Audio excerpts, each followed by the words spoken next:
Ann Miller, you are one of my favorite people on the planet. Aw, thank you, Brad.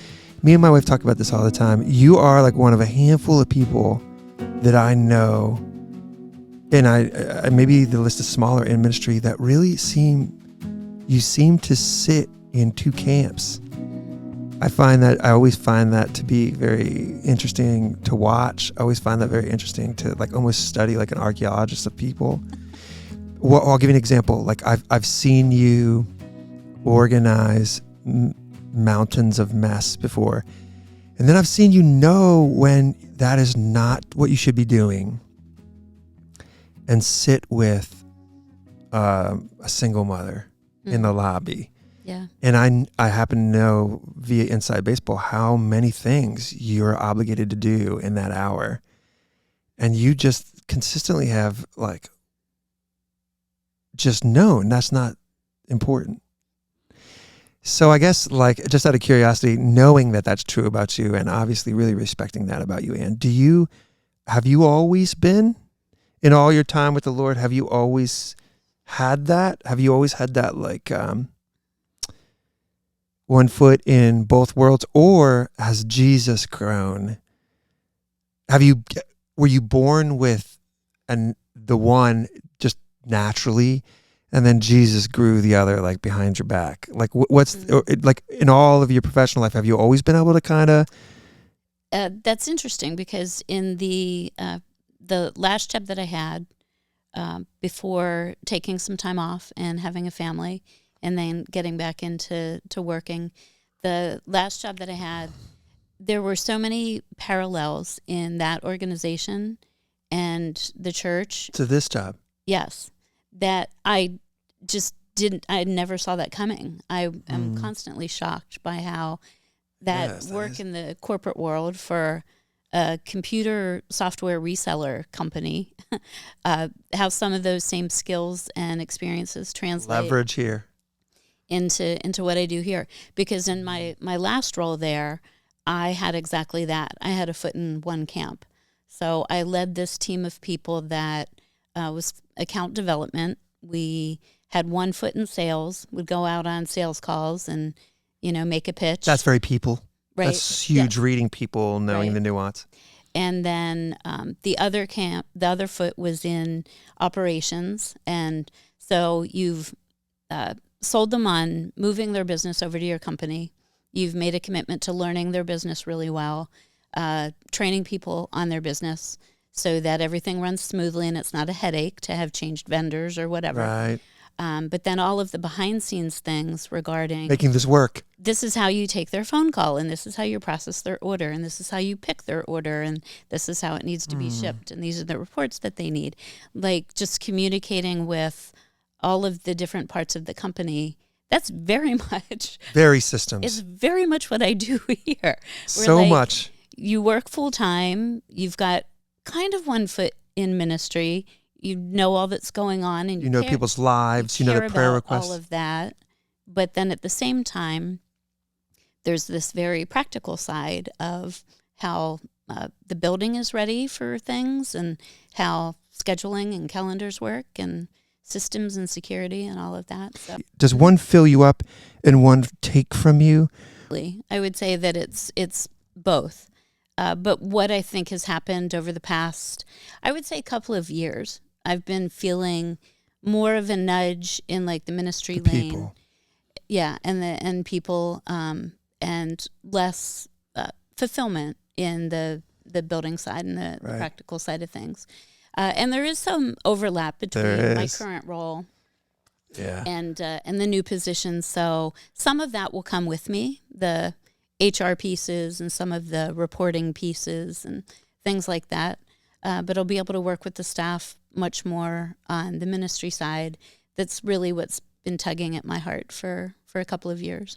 And I mean, literally, this is something I can speak of personally. I was just wondering. I was secretly in my prayer life wondering, Lord, how are you going to thread this needle?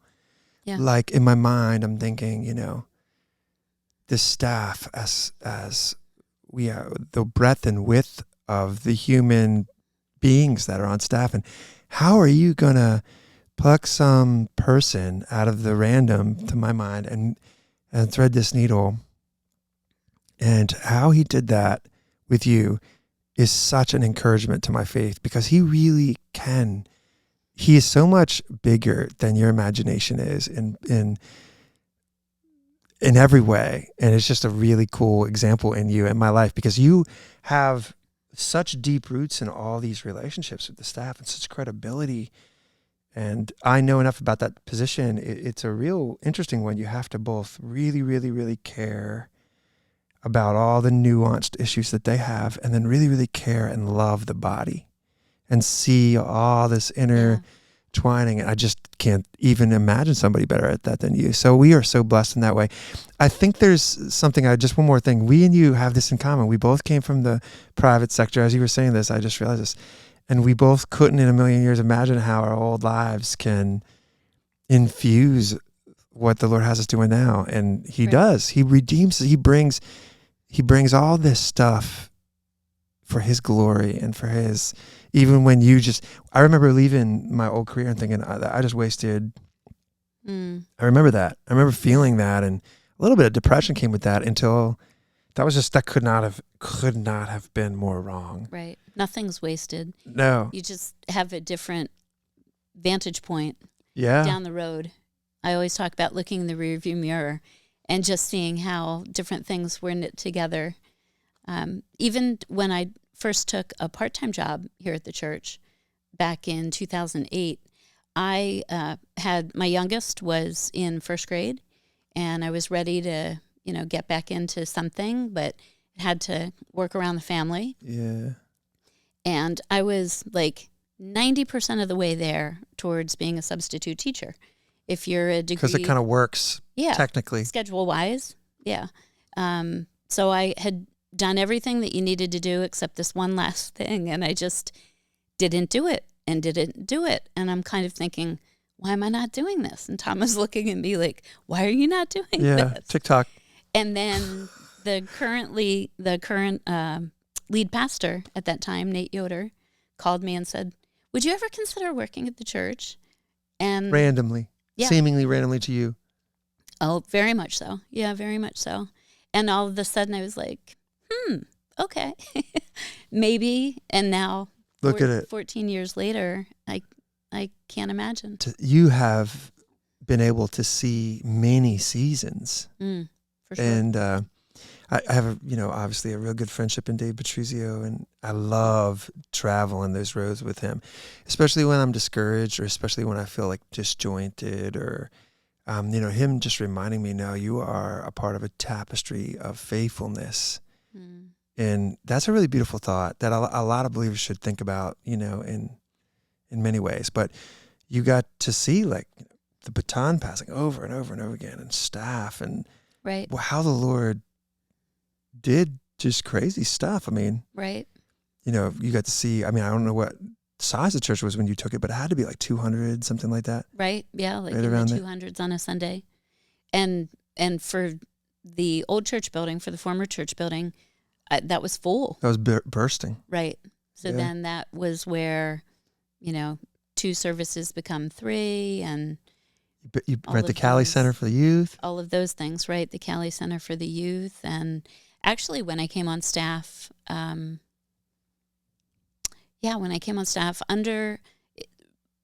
also took this job, no, not this job, but my first job at the church, knowing that Pastor Yoder was leaving. We both knew. When he offered you the job? Yeah, we both knew. He was going to become the bishop. He was going to become the Atlantic Conference bishop. So I worked with him for 3 weeks, maybe. No way. Yeah, he left in June. What an uncertain way to take a job. But I knew what I had experience in, the kind of professional transition lane. And I knew there were good people on the board, and there was an associate pastor, and and Nate was not out of reach. Going to disappear. Exactly. So he would. I didn't connect that until right now. The professional transition skills. That is such an interesting thing. The Lord definitely used, because that's exactly what they had to do. That's what the past 14 years here have been really either a pastoral transition or location transition or name transition or, oh my goodness, the past 2 years we've been through. Systems, building, transition. How do you do that well? Like, in other words, this is my presumption. You are inevitably going to have some degree of chaos in that, right? Everything gets uprooted. And then I guess you have to have some sort of skill that sees the way through the chaos with a dependableness or a way that's going to steady things. Is that like a good synopsis? Or like, what does make a person handle that well? Like, what is the actual skill set that does that well? Not getting rattled or like... For sure. Yeah, I think you need to be okay with transition, be comfortable with transition. You need to be a calming person that doesn't freak out easily. Yes, because not elevating the temperature. Yes, for sure. Not making it worse for everyone else around you. Oh, that's so you.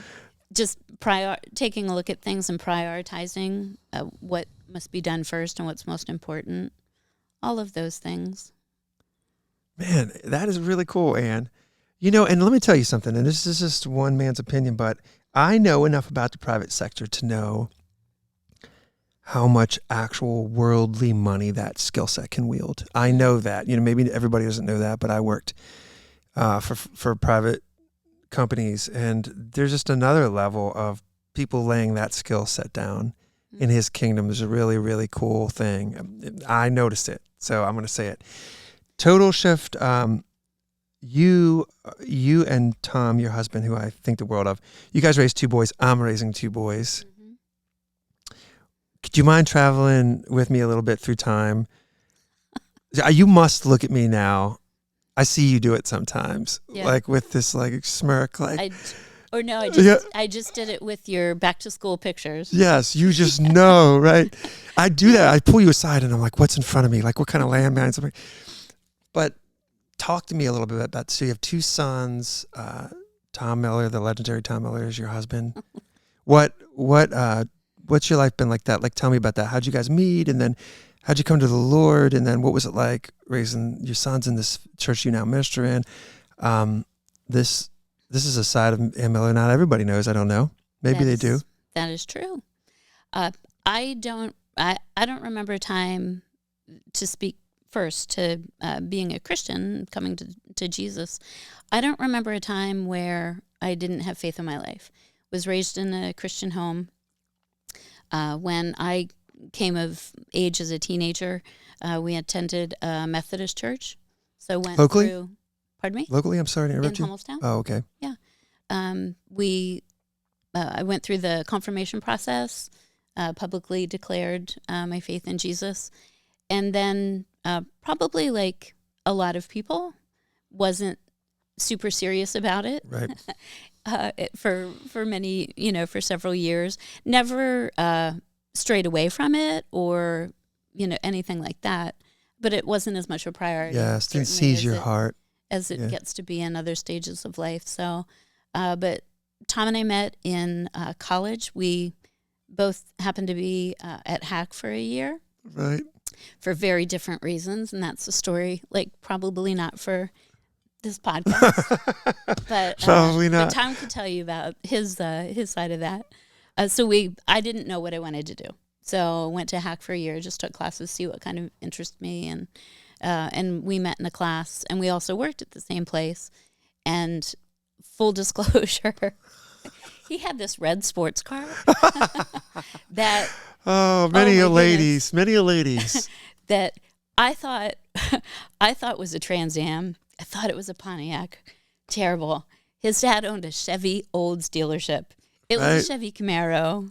I have since learned. Either way, though. Oh, it was a great car. Same end game. Yeah. Pretty much. But he just seemed also very different than anybody I had ever dated. Very genuine, sincere, kind. This big guy with such a warm heart. Yeah. Tom Miller. There's just no other Tom Miller. Actually, so great. There are. Oh, there are 2 others? No. Oh, yeah. You mean there's a family of Tom? We get their mail. Right. That's such a good point. Like, there's probably a million Tom Millers in the world. Literally, yeah. Yeah, this is a good way to say this. You fill a room with Tom Millers, and Tom Miller stands out. You still. You know? It's funny. So many Sundays, and I've told him this, so it's like no secret. But so many Sundays, I will be in my office, and I can hear him. I'm like, oh, Tom's here, grabbing a cup of coffee before the 9 o'clock service. You know, just a beautiful like point of reference for Tom. It's so true that we minister for Jesus where we are, because Tom Miller is a beacon. He doesn't even realize it, but he is like a beacon for Christ with that car thing. I mean, all the time. I'm not even exaggerating in this place. I'm underselling this. All the time, I am hearing about Tom doing something, saving somebody's butt with a car scenario, and I swear to you, this is the coolest thing. By the time the conversation ends up, we talk about Jesus. They're like, "That's awesome," because you know what it is. It's you feel desperate. You feel helpless. You just need help. Yes, and so it just sets everything up perfectly. And then if it's help from somebody that you can trust, yes, like extra layer of comfort. Yes. And then if, he can tell that you've had a bad day and he's compassionate to you, like extra layer. Yeah, we talk about that a lot, about how his business has become a bit of a ministry. It really has. And he's also probably not supposed to really be doing that. Like probably not. You know what I mean? He went to school, studied business. He worked in the corporate world. He went to South Carolina and opened up a few offices for his company. Didn't see himself there, and just hated it. Just eventually hated it, really, to the point of, I can't do this. Don't want to do this. So we made some changes, and while he was kind of in transition, he started detailing cars from our house. We still can't believe the first people who dropped their car off to somebody they don't know. Did it, and he grew it to where he is now. Yeah. So cool. Yeah. Me and my wife, when we talk about people who love his bride, your name comes up a lot. Aw, well, I think you love this church. I truly I know. I know this intimately. So, why? Like, these type of passions and loves can be infectious, and not everybody has the same gifts. And watching somebody's gift flourish can be very infectious towards another believer too. So you just have never struggled with that. You just genuinely love her to the point of sacrifice and to the point of laying yourself down and all these cool ways. So why do you? Have you thought about that? Oh, I know for certain. I know that in not taking that one job and in taking a job here, and even before that, Tom and I started coming as attenders maybe 2 years before I was offered a position on staff. And I've never been in a Christian church where people walk the walk as much as they do here. I agree. And it just, this is where really, truly my faith transformed. I always had faith, and there were different seasons, and we got much more serious about it when we got married and thought of starting a family and that type of thing. But it was here that it just all clicked, and it became much more real. And also, even in my couple years with you, 6 years with you, I've seen you find mentorship, and then I've seen you discover, maybe people don't know this about you, but you have a really powerful spiritual gift of prayer. You just very transparently have that gift, and I saw you discover that gift here. Right. I saw somebody see it in you and then foster it in you and then give it opportunity and then give it practice. Yeah, that'll make you fall in love with his. And you. And I had gone through a hard season a bit ago, and two Christian sisters here helped me through it, and I I came out a different person. And immediately this piece of curriculum was laid in front of me, and I thought, I'm supposed to read this. No, I'm supposed to share this. And that turned into a couple of really powerful growth groups here that let me take it, one step further. And it's just been a transformative place for me. And most recently, I really have just felt convicted of you're not using your voice enough. You're not using everything I've given you. And then all of this shifting with the lead pastor role and the executive pastor position, executive director position. This is the third time we've had someone in this seat. And the first time I was on staff, but I wanted to see what this was all about. I didn't know what to expect or, what it would be like. And I learned a tremendous amount, through that. And then when it became available again, I seriously thought about it. And I also felt I'm not ready. Like, I just don't feel like I'm ready.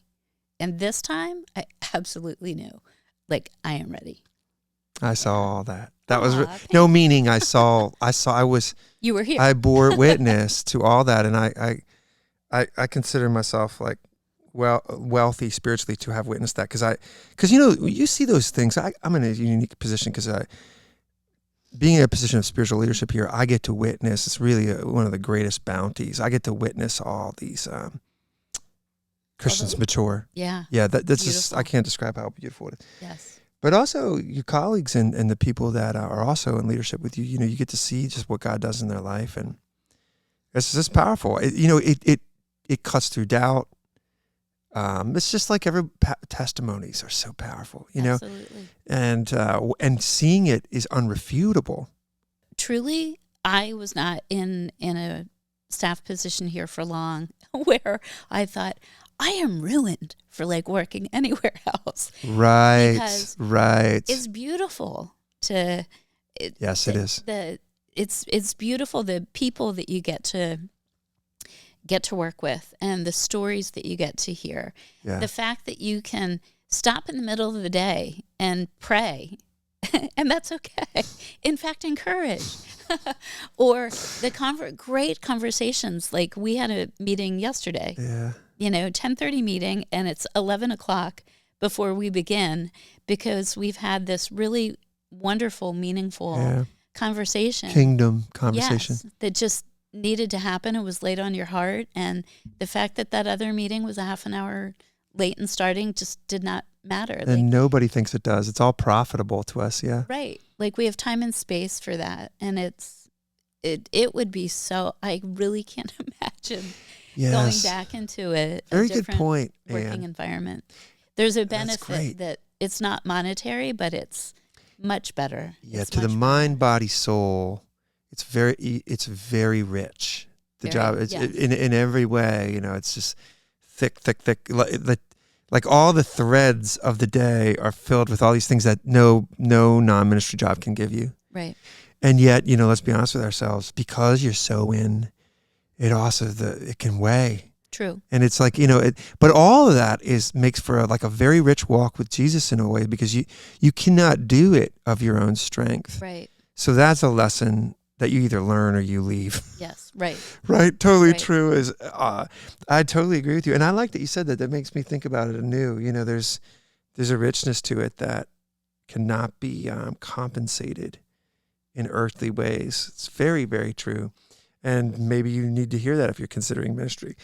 Often when we meet, we dream about the future and we're real excited about what could be. Right. And I want to give you a chance to do that. Like there's so much in front of us. And what are you excited about? Well, I'm definitely excited about this next chapter with Ted.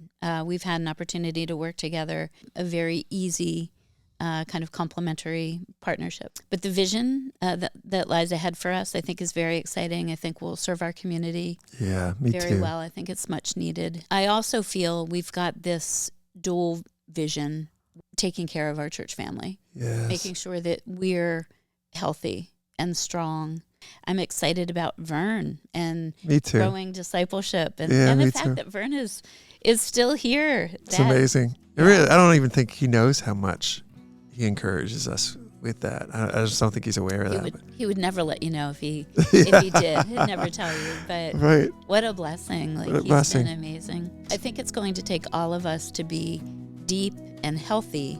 I don't know how you phrased it. I think you said dual mission. One simply cannot happen without the other. Right. What magnitude of believer do you need to actually accomplish that dream? Selflessness, to give yourself away. And that only comes with discipleship and meaningful interactions with his word. And they cannot be separated. Right. You're just a delightful person. Aww. This is what I would leave this interview with. If you want your week to be a little bit better, have a conversation with Ann Miller. Aw, that's so Yep, nice. this Sunday. Make sure you do it.